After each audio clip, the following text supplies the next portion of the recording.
kualitas proses maintenance atau tingkat kesiapan alat itu bisa optimum. Yang pertama, dalam proses maintenance itu memang pertama adalah rekomendasi manufacturing. Artinya setiap pembuat alat itu mengeluarkan yang namanya operational equipment maintenance. Artinya guidance atau garis-garis besar bagaimana perawatan equipment. Biasanya ada periodical maintenance, terus ada mengenai testing dan adjusting, ya kan? Ada bagaimana melakukan disassembly and assembly, ya kan? Artinya pembongkaran dan perakitan, ya kan? Itu juga menjadi salah satu hal yang harus diperhatikan, karena kalau tidak memperhatikan OEM atau operational equipment maintenance dari pembuat alat, tentunya akan terjadi banyak mismaintenance, ya kan? Mismaintenance ini yang kita hindari.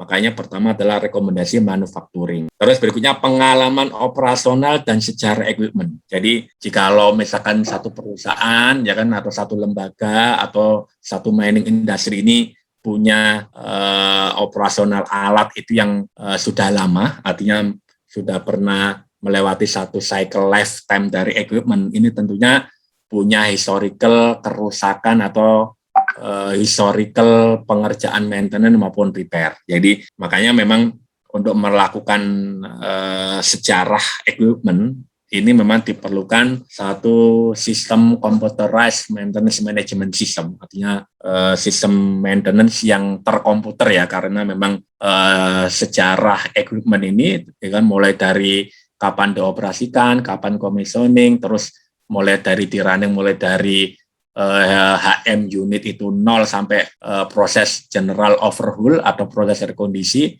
itu masing-masing terjadi kerusakan tanggal berapa, HM berapa, ya kan, terus kebutuhan spare part-nya itu apa saja, sampai cost-nya itu berapa setiap masing-masing kerusakan. Itu tentunya bisa menjadi satu parameter untuk menentukan strategi maintenance. Makanya ini perlu diperhatikan bahwa harus perlu yang namanya sistem computerized maintenance, ya kan. Ini untuk memudahkan kita dalam melakukan maintenance strategi. Terus berikutnya penelitian dan pengkajian. Ini kadang-kadang juga ada referensi dari luar bagaimana teknologi itu selalu berkembang, ya kan. Penelitian dan pengkajian ini bisa menjadi salah satu parameter, apalagi dalam dekade saat ini nih mulai dikembangkan yang namanya RCM, ya kan, sistem RCM, Reliable Center Maintenance, ya kan, artinya lebih banyak bagaimana improve mengenai desain, improve mengenai kualitas material, improve mengenai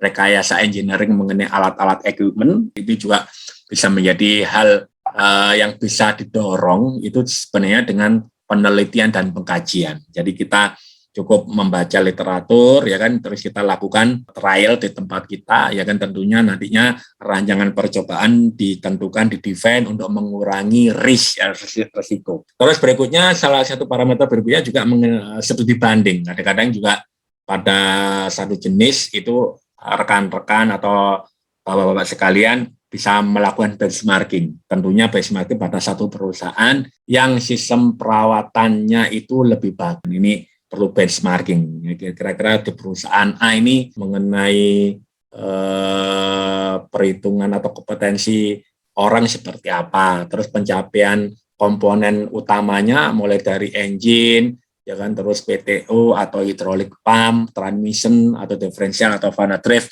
pada alat-alat berat itu pada masing-masing model itu sudah mencapai umur berapa. Kalau sudah tahu, kira-kira kalau lebih bagus itu bisa lanjut bagaimana mencapai itu, how to achieve, ya kan. Itu bisa menjadi salah satu faktor yang nggak terlalu banyak biaya, ya kan.